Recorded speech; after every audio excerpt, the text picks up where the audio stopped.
La Suisse entre dans l'espace Schengen. Concrètement, qu'est-ce que ça va changer pour les citoyens?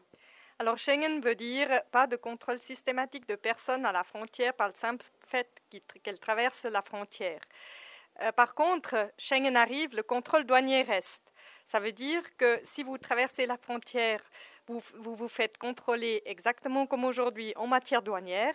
Les prescriptions douanières restent en vigueur.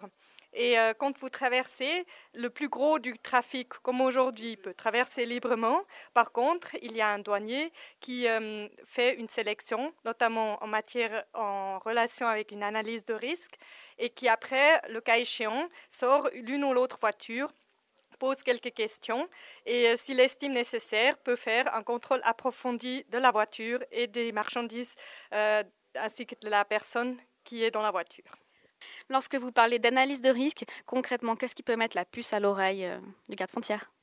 Alors, il y a des éléments qui font que nous ciblons les contrôles. Bien sûr, vous pensez bien que je ne peux pas révéler maintenant quels sont les critères, mais il y a des tendances qui se dessinent dans l'environnement général qui font qu'on va faire des contrôles selon certains critères donnés.